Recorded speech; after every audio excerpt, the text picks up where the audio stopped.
Entrevistas en el mundo al revés.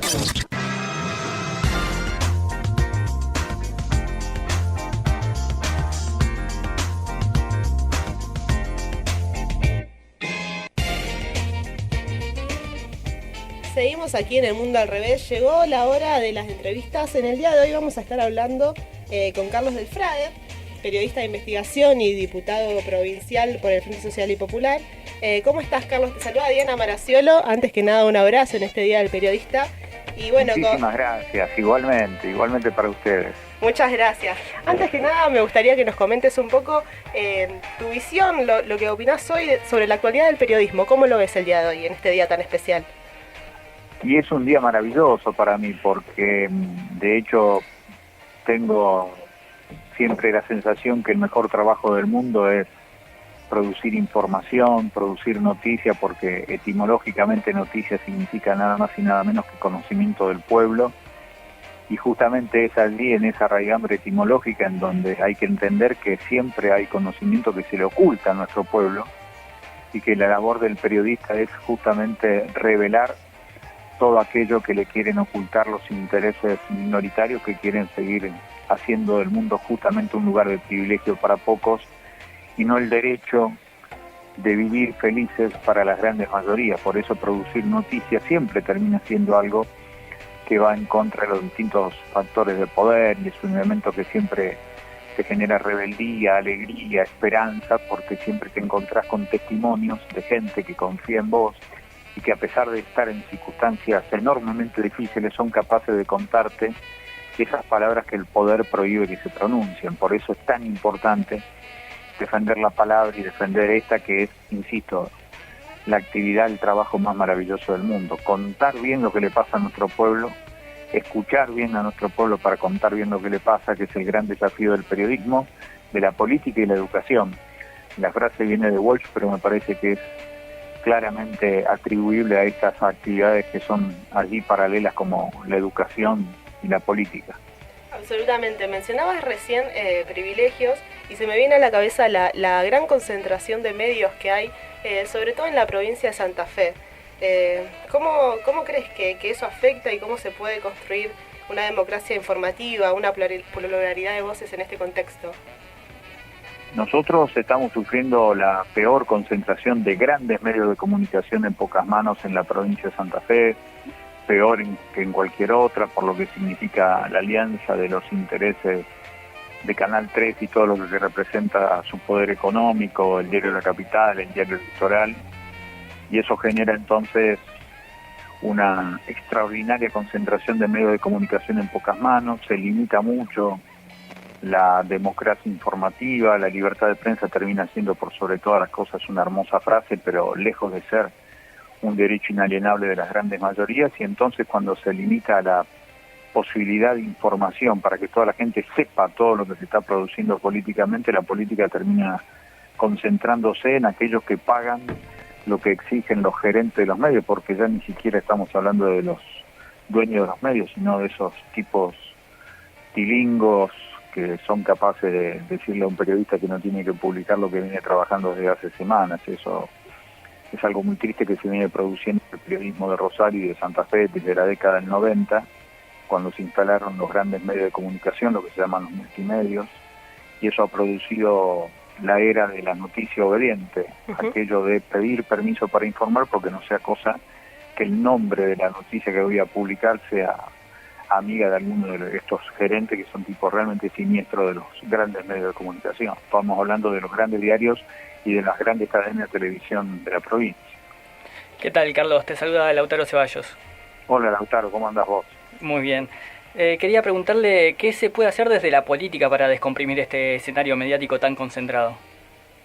Nosotros creemos que tenemos que trabajar en la democratización de la comunicación a partir de lo que significa, por ejemplo, la democratización de las pautas oficiales de publicidad, de lo que significa también la denuncia sobre esta cuestión tremenda y violatoria a los derechos humanos, incluso a la democracia, que es la concentración de medios en pocas manos. Así que yo creo que hay que establecer estas cuestiones de democracia en las pautas que son fundamentales, especialmente en la provincia, en donde muchísimo depende de las pautas grandes que vienen fundamentalmente de la municipalidad o de la provincia de Santa Fe.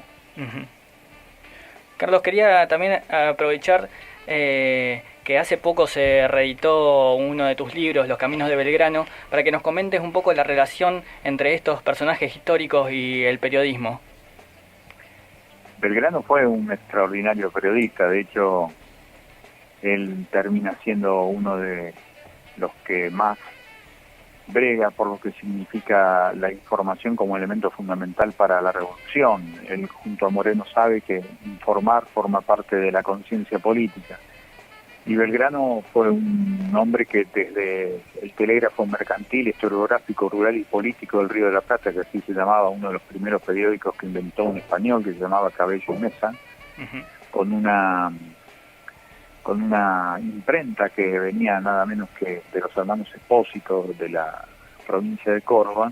Allí fue el primero que empezó a hablar en lenguaje moderno, periodístico, de denuncia, de investigación. Fue el hombre que dijo: uno de los males imponderables de la tierra son los prestamistas, uh-huh, que terminan chupándole la sangre al pequeño productor, y es una lista de 50 nombres con direcciones de cada uno de esos nombres, con lo cual hace periodismo de investigación de lo más puro en pleno amanecer del siglo XIX. Eso es fantástico. Así que Belgrano sabía claramente del valor de lo que significa la cuestión de la política a partir de la información y de la denuncia. ¿Y por qué crees que desde la educación, cuando se enseñan a estos próceres, se obvia o se deja de lado la parte periodística de estos personajes?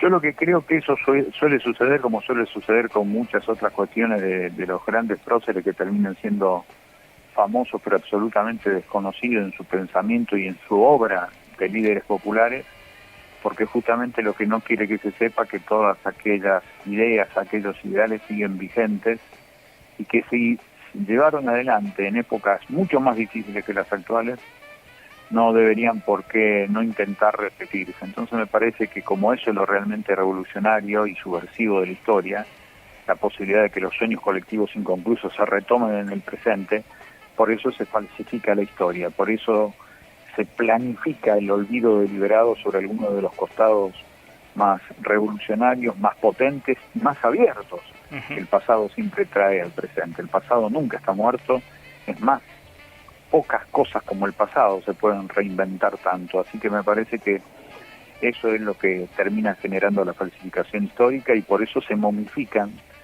a estos tipos que dieron absolutamente todo, entregaron toda la vida individual en pos de un objetivo colectivo, y eso me parece que es lo que siempre termina siendo subversivo, y por eso se falsifica y por eso se ocultan distintas fases de su personalidad. Uh-huh. Hablamos de Los Caminos de Belgrano y también quiero hablarte de otro libro que es muy reciente de tu autoría, que es Geografía Narco 5. Tomaste el compromiso desde la legislatura, por cada año que estés en la legislatura, sacar un libro relacionado a esta problemática en la provincia de Santa Fe. ¿De qué va Geografía Narco 5?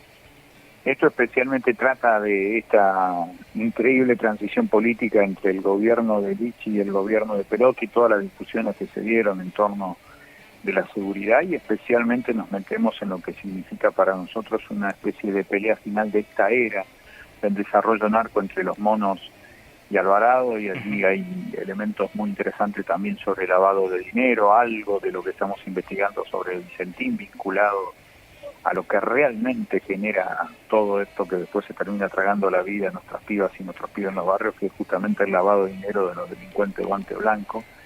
Así que es un libro muy fuerte, muy importante, en donde también aparece cómo los sectores políticos mayoritarios en la provincia de Santa Fe no quieren hablar del lavado de dinero. Y eso me parece que explica por qué la continuidad del narcotráfico, porque si no se ataca eso y solamente se ataca la consecuencia de lo que significa la impunidad del lavado de dinero, siempre vamos a estar contando muertos que van a ser víctimas jóvenes por otro lado. Y eso me parece patético, y eso tiene que ver con el punto de vista político. Nombraste a Vicentín, hablamos de concentración mediática y partidos mayoritarios también, ¿no? Y te quiero consultar cómo dar la batalla informativa en el debate público, comunicacional, contra estos grandes grupos. ¿Cuál es la estrategia que hay que adoptar? Protagonismo, como en todo, protagonismo. Uh-huh. Protagonismo de nuestro pueblo, protagonismo de la señora que escucha, protagonismo del señor que escucha. Saber que le mienten, que los grandes medios de comunicación le mienten para mantenerlo absolutamente quieto, simplemente tratando de que la gente proteste con un minuto por radio por la grabación de un mensaje a un celular, y que en realidad tiene que protagonizar la historia como en todo para tener un mejor salario y para tener más información. Y para eso hay que protagonizar, saber que la mejor información es la que cita las fuentes, saber que el mejor periodismo es el que más datos comparte con el lector, con el receptor de radio o televisión, y que el periodismo de opinión es solamente eso, un show fascista en donde la gente lo único que tiene que hacer es decir sí o no a lo que dice el otro porque no comparte nada de información, que el mensaje democrático es justamente compartir la mayor información posible y después dar la opinión a partir de esa información, con lo cual incluso el receptor puede construir otra opinión que sea totalmente distinta al del periodista. Así que hay que volver a construir un pensamiento activo en la búsqueda democrática de información democrática. Eso es lo que nos falta, entre otras cosas, para democratizar esta democracia, que va a cumplir 37 años, pero que todavía no se ha democratizado a sí misma. Te quiero consultar también por los sótanos de la democracia. Se conoció en las últimas horas la información de este espionaje a periodistas. ¿Qué mirada tenés sobre esto? Es una estupidez más de un gobierno realmente saqueador y muy ignorante como fue el gobierno de Macri, perverso, caótico y grosero. Es una cuestión de perseguir a periodistas, no tiene más sentido que eso, tratar de hacerle sentir la rigurosidad del poder a aquellos que por otra parte pueden llegar a susceptibles a sentirlo.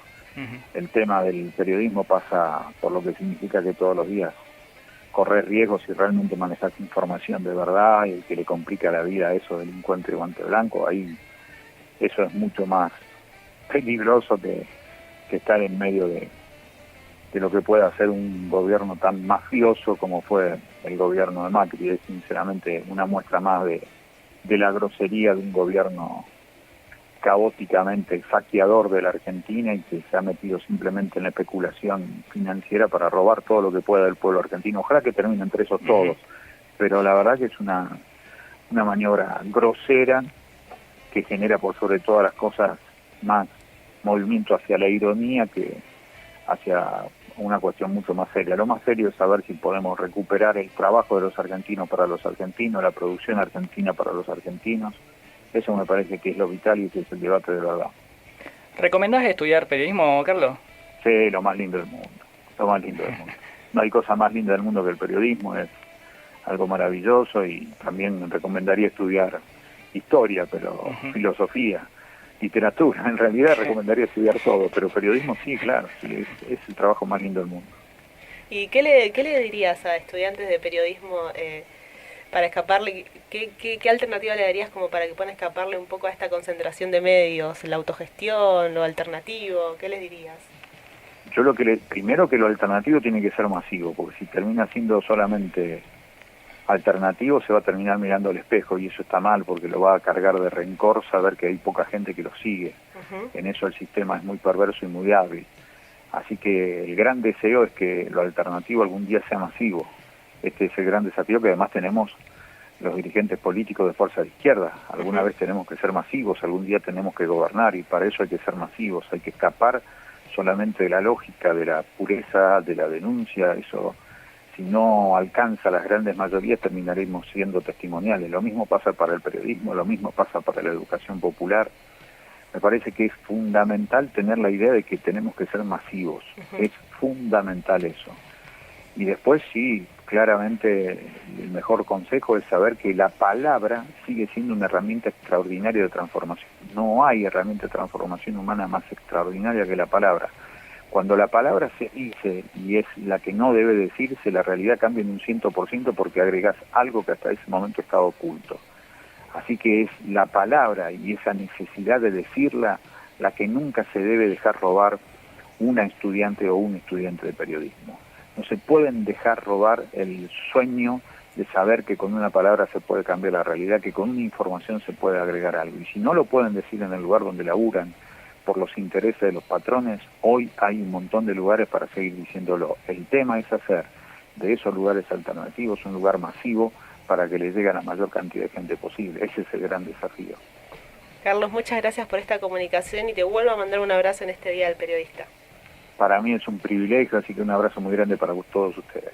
Un abrazo grande. Ahí pasaba Carlos Delfrade, periodista de investigación de aquí de Rosario y de la provincia de Santa Fe y diputado provincial también por el Frente Social y Popular. Seguimos en El Mundo al Revés.